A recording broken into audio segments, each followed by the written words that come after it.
কি হচ্ছে এগুলো টি-20 বিশ্বকাপ 2024-এ? আফগানিস্তান নিউজিল্যান্ডকে হারিয়ে দিয়েছে, তাও আবার নিউজিল্যান্ডকে 75 রানে অল আউট করে দিয়েছে।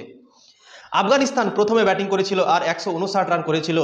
জবাবে রহমানুল্লাহ গুরবাজ, যে কলকাতা নাইট রাইডার্সের দিক থেকে খেলছিলেন, সে 56 বলে 80 রানের একটা বিধ্বংসী ইনিংস খেলেছেন।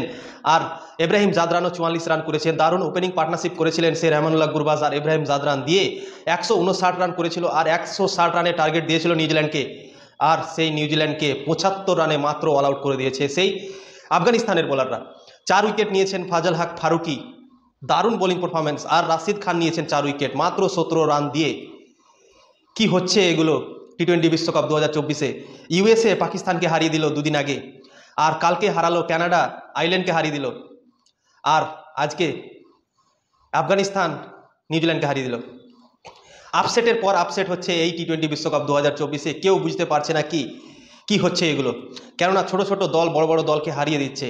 কালকে সেই কানাডা আইল্যান্ডকে হারিয়ে দিল। আইল্যান্ড একটা ভালো দল, তারা এক্সপিরিয়েন্স, কেননা অনেক টি-20 ইন্টারন্যাশনাল তারা খেলেছেন এবং ইন্টারন্যাশনালে দারুণ ক্রিকেট তারা খেলে। ভারতকেও অনেকবার হারিয়েছে, সেই ইংল্যান্ডকে অনেকবার হারিয়েছে। তো আইল্যান্ড খারাপ দল না, কিন্তু কানাডা কালকে আইল্যান্ডকে হারিয়ে দিয়েছে। আর দুদিন আগে ইউএসএ পাকিস্তানকে হারিয়েছিল, আর তখন অনেক আলোচনা হয়েছিল সেই পাকিস্তান দলের এত বড় দল সেই ইউএসএর কাছে হেরে গিয়েছে। আর আজকে আফগানিস্তান হারিয়ে দিল নিউজিল্যান্ডকে, তাও ফের আবার একতরফা, মাত্র 75 রানে অল আউট সেই নিউজিল্যান্ড। কেন উইলিয়ামসন ক্যাপ্টেন, সব মেন প্লেয়ার এই দলে ছিল নিউজিল্যান্ডের। টি-20 বিশ্বকাপের ম্যাচ চলছে, তো আপনারা ভাবুন, সবাই খেলছিল, Trent Boult, Lockie Ferguson, Devon Conway, Rachin Rabindra, Darren Mitchell, সবাই খেলছিল এই ম্যাচে।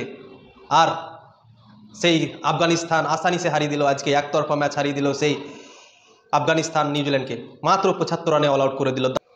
দারুণ বোলিং পারফরমেন্স, দারুণ ব্যাটিং পারফরমেন্স, অলরাউন্ডার পারফরমেন্স করেছে আজকে সেই আফগানিস্তান, আর নিউজিল্যান্ডকে একতরফা ম্যাচ হারিয়ে দিয়েছে। কেউ ভাবেনি কি নিউজিল্যান্ড 75 রানে অল আউট হয়ে যাবে আর আফগানিস্তানের কাছে এইভাবে একতরফা ম্যাচ হেরে যাবে, কেউ ভাবতে পারেনি। আমি তো পুরোই অবাক, কি হচ্ছে এগুলো টি-20 বিশ্বকাপ 2024-এ? এত আপসেট কি করে হয়? আগেবার তো আমরা খেলা দেখেছি, অনেক খেলা দেখেছি, কিন্তু এরকম কোন দিনও হয়নি। পর 3 দিন আপসেটের পর আপসেট হলো। প্রথমে ইউএসএ পাকিস্তানকে হারালো, তারপরের দিন কানাডা হারালো আইল্যান্ডকে, আর আজকে আফগানিস্তান হারিয়ে দিল নিউজিল্যান্ডকে। একতরফা ম্যাচ হারালো ভাই আজকে। আমি তো পুরোই কি বলবো, আমি ভাষা খুঁজে পাচ্ছি না কি এই টি-20 বিশ্বকাপে হচ্ছেটা কি। ছোট ছোট দল ভালো পারফরমেন্স করছে এবং বড় বড় দলগুলোকে হারিয়ে দিচ্ছে ম্যাচ। তো দারুণ পারফরমেন্স, দুটো ম্যাচ জিতে গেল আফগানিস্তান, আর মনে হচ্ছে কি সুপার 8-এ তারা জায়গা করে নেবে। তো এখন দেখার বিষয় হবে কি আফগানিস্তান সুপার 8-এ জায়গা করতে পারছে কিনা। আর একটা ম্যাচ জিতে গেলেই তারা কিন্তু ফেভারিট হয়ে যাবে সুপার 8-এ জায়গা করার জন্য, কেননা দুটো ম্যাচ জিতে নিয়েছে আর দুটো ম্যাচ বাকি আছে লিগ স্টেজের। দুটোর মধ্যে যদি তারা একটাও জিতে তাহলে কিন্তু চলে যাবে। তো দারুণ বোলিং পারফরমেন্স, দারুণ ব্যাটিং পারফরমেন্স সেই আফগানিস্তান দলের, দারুণ ক্রিকেট খেলছে তারা। আফগানিস্তান আগে থেকে ভালো খেলে আসছিল, কিন্তু তাদের ব্যাটিং একটু কমজোরি ছিল, বোলিং তাদের সব দিনই ভালো ছিল। কিন্তু এই বিশ্বকাপে আমরা দেখতে পাচ্ছি ব্যাটিং দারুণ হয়ে গেছে, ব্যাটিংও ভালো খেলছে তারা, আর বোলিংও তো আগে থেকে বোলিং পারফরমেন্স ভালো ছিল তাদের, কিন্তু বোলিংটাও দারুণ চলছে।